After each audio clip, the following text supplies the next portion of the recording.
In this video, I'm gonna give 3 examples of lead gen setups that will apply to different companies. And I wanna just preface it by saying, like, to quote the great Drizel, there ain't no rules to this game. There are no hard and fast rules. There's nothing like that you can do that you're like doing it the wrong way, because it's all about the inputs and outputs. Like, what are you putting into it?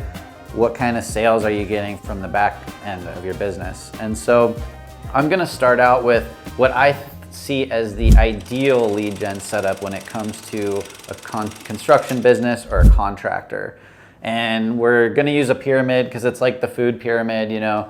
The FDA, I think it is, they say that we should eat 12 loaves of bread every day and then eat some vegetables and stuff and so on, and going up is less and less. When it comes to local lead gen, I put the most important thing at the bottom, the thing that should be biggest priority to you, or maybe you can think of it in order of priority, so like 1, 2, 3, and so on. And I'll kind of bounce around during this video and just kind of talk off the cuff. But for an ideal lead gen setup, this is a company who has already gone through the process of setting up their online presence. They've probably been in business for 10 or 20 years, so they have a good book of clients. They've been doing everything right. This is what it looks like. So on the bottom, we have referrals and repeat business.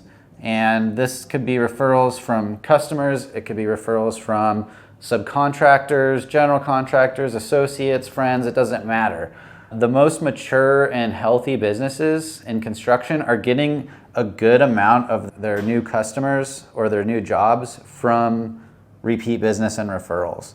And if you've been in business for 5 or 10 years and you're not getting referrals, that's a huge red flag that you aren't doing things good enough. You should be getting a big chunk of your business through referrals. I have clients who they get 80% of their new jobs through referrals. Some of them are 50%.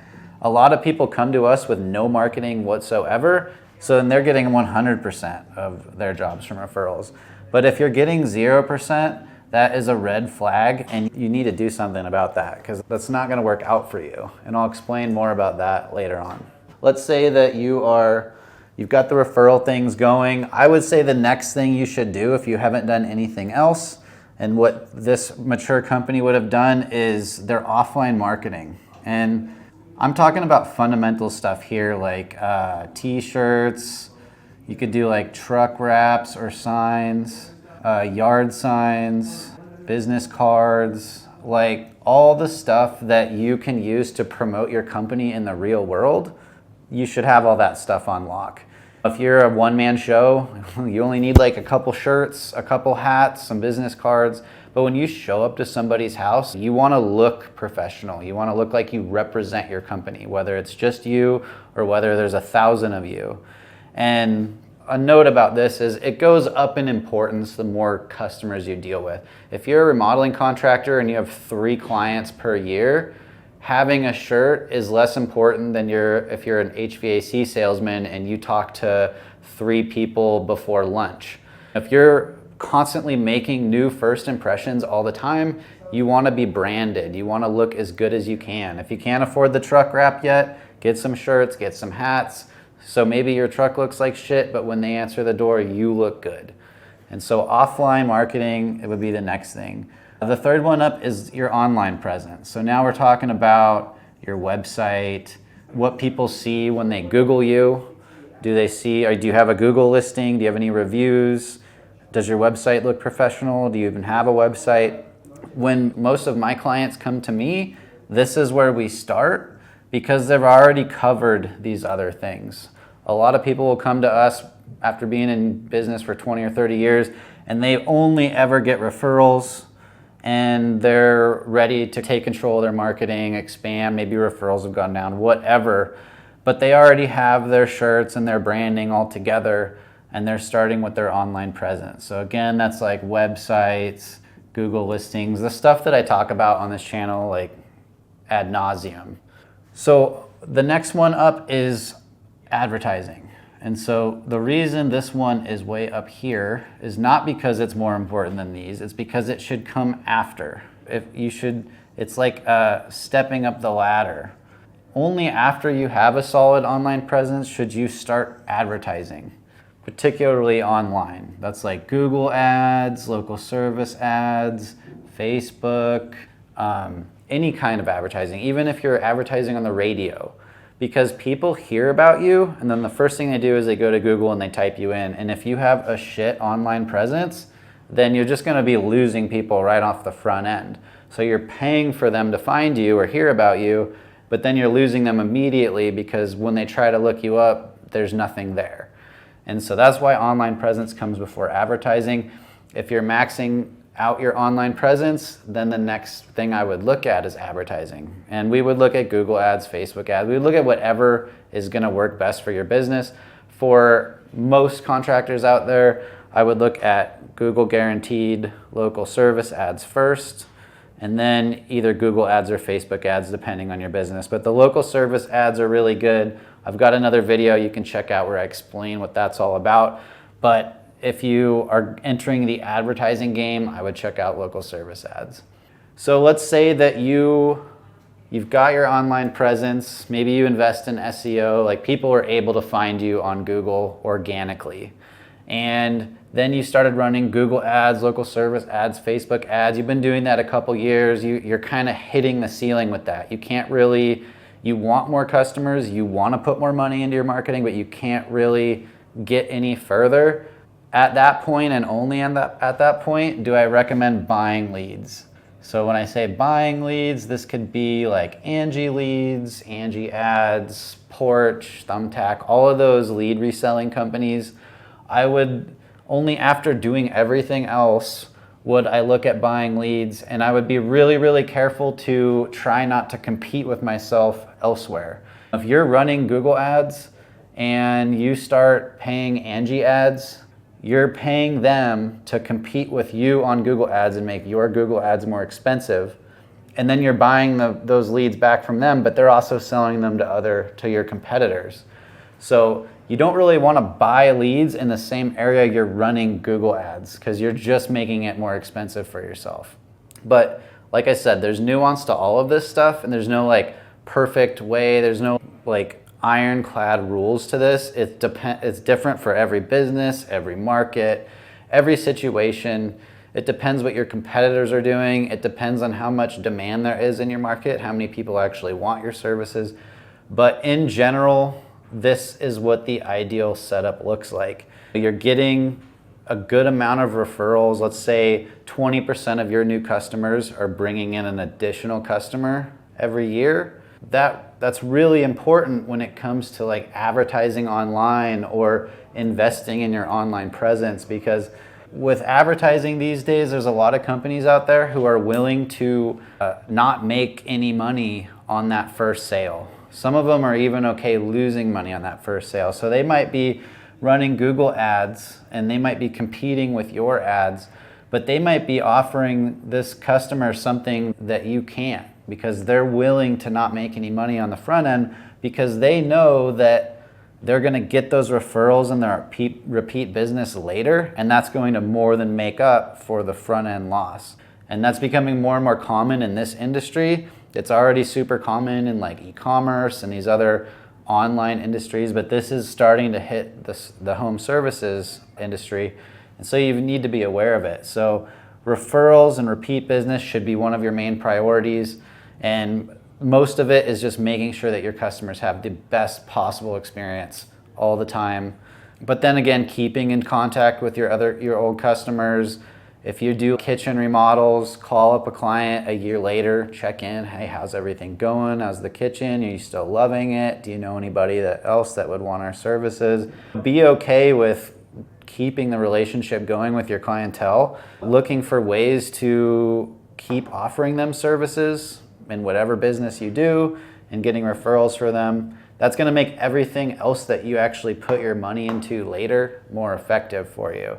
If you don't have t-shirts, a good brand presence, if you knock on someone's door and they're confused about who you are and why you're there, you should really work on that. You need t-shirts, you need hats, you need business cards. If you can, you want to have your signs on your truck, like you're driving around your truck or van all day. If you have a big sign on there with your phone number and your website, like that's advertising all day, all the time. Your online presence, I have a million videos about this, but people are going to type your name into Google. So go type your own business name into Google and see what pops up. You want to be the whole first page. You want to have more positive reviews than your competitors. You want your website to look professional, to make people feel like you're trustworthy. Your website needs to introduce you and who you are. If it looks generic like every other competitor website out there, then you're just wasting your time with it, because it's not your generic ass website that makes your business special, it's you. So you should be all over your website. If you're doing all those things right, then I suggest getting into advertising. You want to keep expanding, you want to get more customers in your area.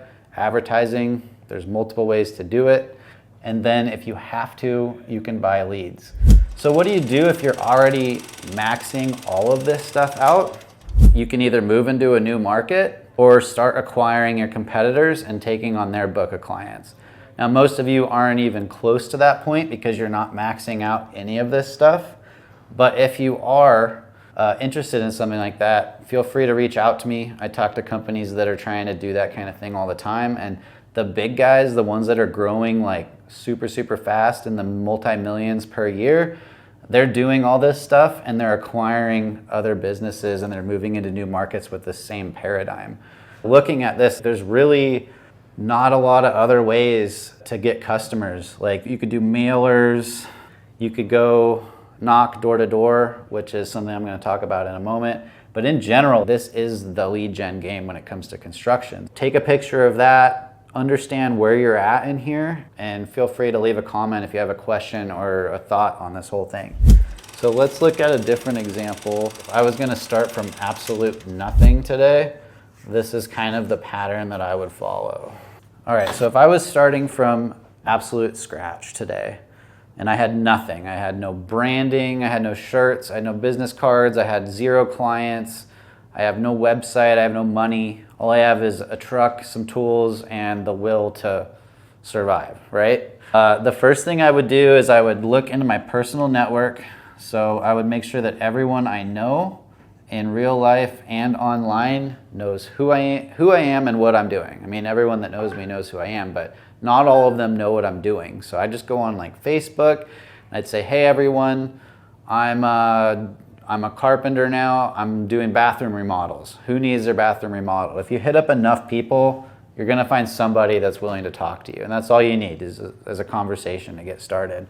Once I maxed out my personal network, I would go door to door. And this is a major one for me lately because I'm getting into the real estate game and I've been doing a lot of door-to-door sales, door knocking, cold knocking, whatever you want to call it. I'm knocking on doors of people who have no idea who I am, and I'm trying to spark up a conversation about buying their house. It's a very, very difficult thing to do. What would be way easier is to go knock every door on a road and say, hey, I'm doing Mrs. Jones flooring down the street. She's really excited. Here's a picture of it. Have you been thinking about getting your flooring redone? Or do you need your flooring redone? Or do you know anybody that does? If you don't have any jobs, go knock 100 doors and I could almost guarantee that someone's gonna hire you. As long as you look somewhat professional and you're friendly, but always have a business card to leave or something, and don't just take easy no's for an answer. If somebody's like, no, I don't want my floor redone. Sure, well, what about in the next year or so? No. Well, do you know anybody that might? No. Okay, well, if you get a few no's in a row, then move on, but go knock on some doors. I just gave this recommendation to a client of ours. He's on the online presence part. We just finished building his website and doing all that. And he's starting to get projects through his website, but he wants more and he's still working with a shoestring budget. So I told him today, I was like, hey man, schedule 20 minutes after every day and go knock on all the doors on the road that you're working at and say, hey, I'm doing Mrs. Jones' floor down the street. Thought you might be interested in something the same. I'm in your neighborhood. I live 3 minutes from here. If you knock every door in your neighborhood, you're going to get some jobs out of it. And you're going to get referrals if you're like a nice person, you leave a business card or a flyer or something. There's 0 chance that you keep doing that and you don't get work. So a lot of people watch my channel who are really struggling. They want to do Facebook ads and they think that building a website's the end-all be-all answer to all their woes. Just go knock on some doors, get some jobs, save some money, and then you can start playing all these other games. The rest of the way up on this one is kind of the same. This is the offline. Let's say that I knocked 100 doors, I got 3 jobs, I made a little bit of money. Now I'm gonna go get some shirts made, some hats, some business cards, some flyers, whatever. I wanna make it so when I knock on someone's door, they clearly see that I represent a company, that I'm a professional, that I'm here to offer them something valuable. So all the offline marketing stuff. Let's say I get 10 more jobs, I save some money, that's when I'd move to the online stuff. That doesn't mean you shouldn't start your Google business listing immediately. Day 1, this is like rule number 0. Day 1 equals start your GMB. You literally, all you need is a name and an address, and you can get on Google. And that way, every single person that you talk to is a possible review. You know, if I was really hustling and I needed to make some shit happen, I'd go door to door. I'd say, hey, do you need your floor redone? And then they'd say no, and then I'd look around and be like, do you need that garbage over there moved out? Or what about this? What can I do for you that you're willing to pay for? I would find anything. Maybe I would help them for free as long as they were willing to give me a review on Google. Because that one review on Google over the next 5 years could be worth tens of thousands of dollars to you. Reviews is something that you can be gathering from everybody that you encounter. Going door to door is about as fast a feedback as you can possibly get, because you can go on Wix like many do, and you can design your own website and spend dozens of hours doing it and watching YouTube videos about SEO and doing all this shit. And after 6 months, you'll probably have 0 feedback. No one still will have seen your website. You wouldn't have got any jobs from it. And you'll be sitting there wondering, did I do it wrong? Does my market suck? What's the problem? That doesn't happen with door to door. You go door to door, you go knock on 25 doors, you're gonna get really quick feedback. If everybody looks at you once and tells you to get the hell off their property, you probably have something going on with your appearance, or maybe you're just in a really shady neighborhood, I don't know. But the point is you get really instant feedback and you get better at presenting your offers. Because if you can't sell somebody face to face, you're never gonna be able to sell them online. And you'll probably have no idea what kind of branding or marketing to do on offline either. Yeah, if I was starting from scratch, I'd be going door to door 100%. Next, we've got advertising, just like before. And then at the top, I've got referrals, because if you're starting from nothing, it's gonna be a while till you're getting referrals. But it doesn't have to be. If you go door to door, you bang out a few jobs, you make people super, super happy, you'll get referrals from people that you didn't even do any work for if you're friendly enough and they like you. Let's look at another example. This is the final one. This is a company who is afraid to go door to door for whatever reason, or just doesn't want to. And this is a path that most people these days seem to try to take. And for some it's successful, and that's why I'm including it. For I'd say 9 out of 10 people, this way does not work, but for 1 out of 10, it seems to be all right. So these are the ones that start with buying leads. So this is like the Angie leads, the Thumbtack, the Porch, all those kinds of things. I have many clients over the years who started their business buying leads. None of them recently. Everybody that did this successfully did it 3 years ago and beyond, but I'm sure that it's still possible occasionally. Things to note if you're buying leads, like you're gonna talk to a lot of people.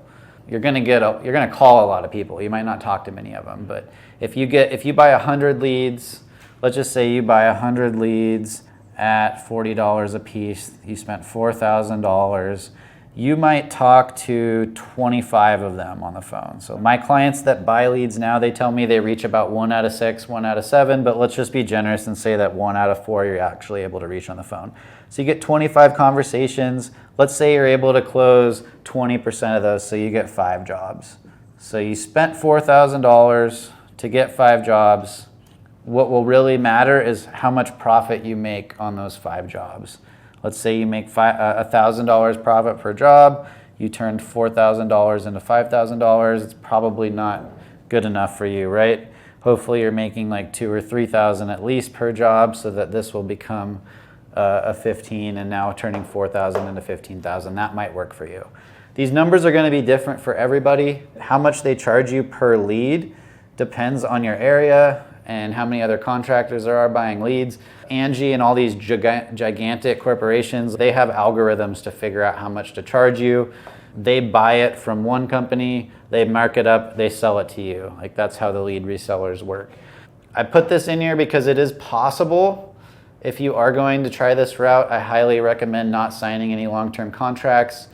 Get them to give you a trial run before you commit to anything long-term. Otherwise, you'll be locked into it. Especially with Angie ads, because they lock you into a multi-$1,000 monthly fee. At least with Angie leads, it's like a membership fee, yearly membership fee, and then you pay when you buy the leads. So you can pause those like every 2 days or something like that to keep those from going in. Topic for another story, but some people start out by buying leads and then they work their way up the rest of the chain, the offline, the online, the advertising. And like I said earlier, if you're starting to advertise on Google Ads, be mindful that if you're buying leads and running Google Ads, you're probably competing with yourself. You're double dipping in the wrong way. By buying leads from companies who are advertising on Google Ads, you're making your own Google Ads more expensive. So if you're gonna do both, try to augment one with the other. So if I was running Google Ads in a 10-mile radius around my city, maybe I would say I only wanna buy leads beyond that 10-mile radius. That way I'm not competing against myself, if that makes sense.